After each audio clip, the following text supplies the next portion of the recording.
d'Ercole. I'm 62 years old and I have been a professional photographer for the past 18 years. I was born and raised in Rome, though in my adult life I have lived in many different places around the world. In Kassel, Germany, Los Angeles, then 6 years in New York, 12 years in Nairobi, Kenya, and then back to Rome in 2014.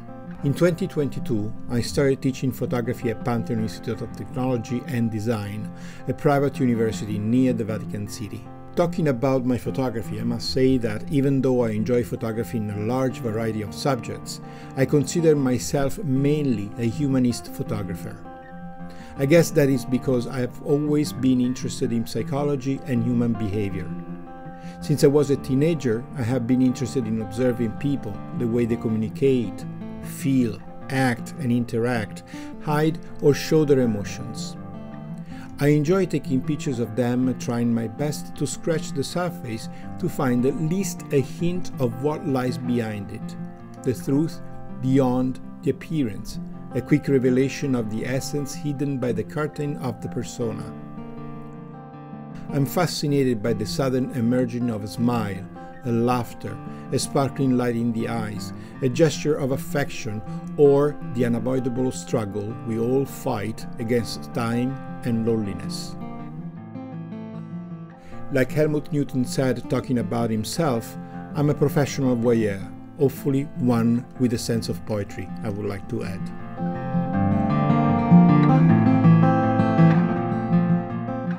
I guess this attitude was also influenced by my previous professional background.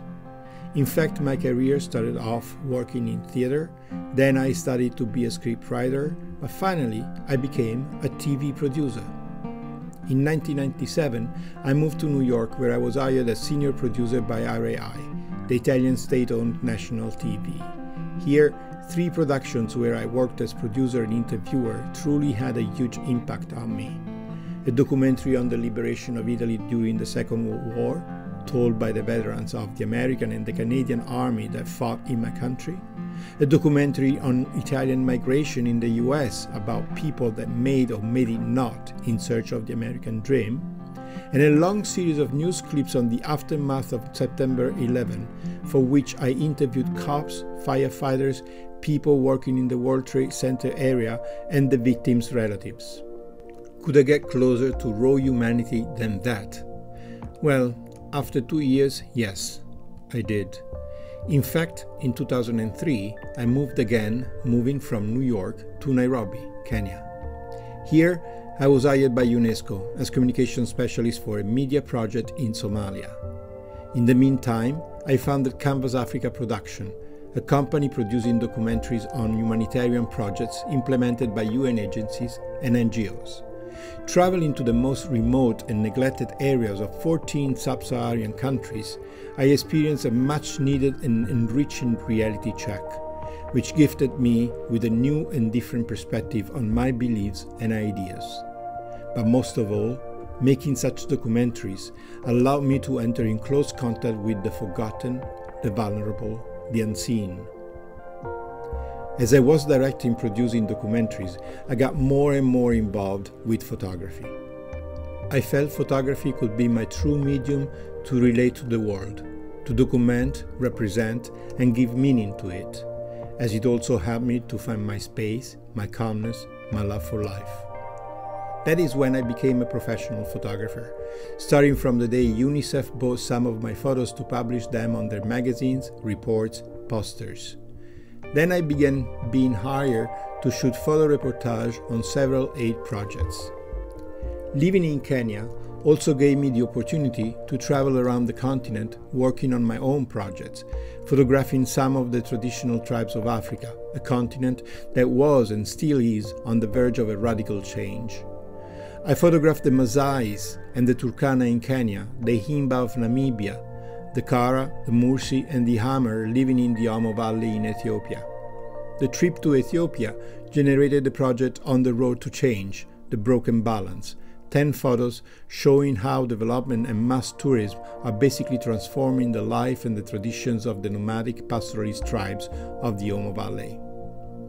My work gave birth also to several exhibitions, none of them focusing on the pornography of poverty, but rather on the beauty and depth of the human beings I met.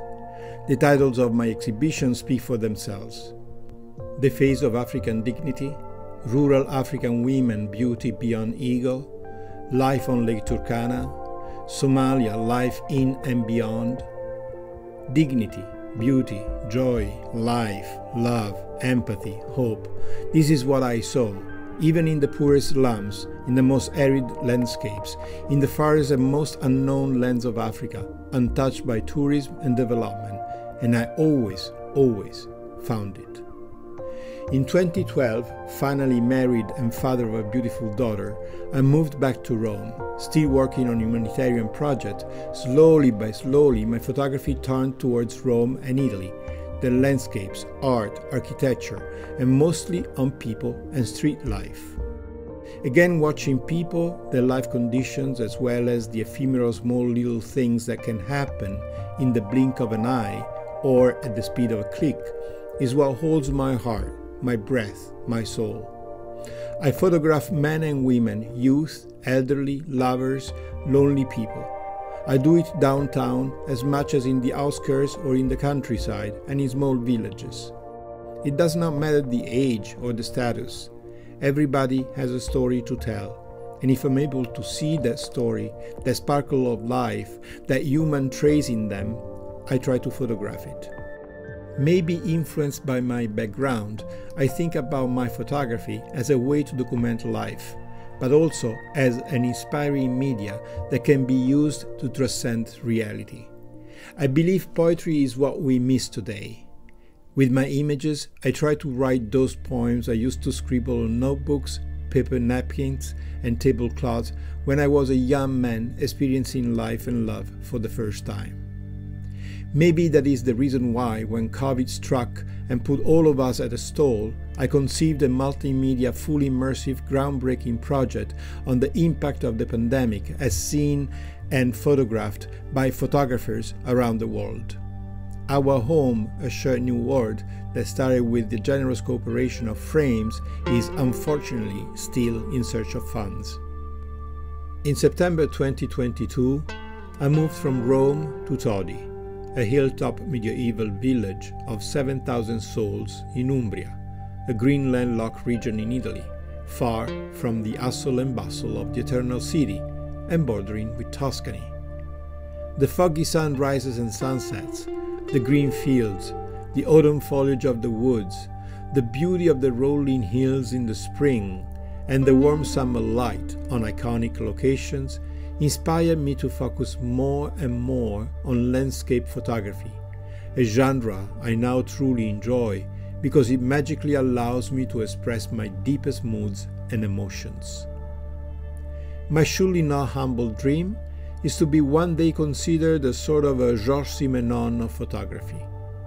And if I don't think of myself yet as an artist, I like to think I'm at least a decent empathetic artisan, able to capture the more or less hidden nuances of human beings' life, their passions, feelings, and emotions, possibly with a touch of love, melancholy, joy, and hope. In 2018, I founded Rome Photo Fan Tours, and very recently I created Italy Photo Fan Tours. With these two companies, I share my vision and my knowledge, providing private and customized traveling photography workshops in Rome and several other Italian regions, and in the next years, hopefully, in Africa as well.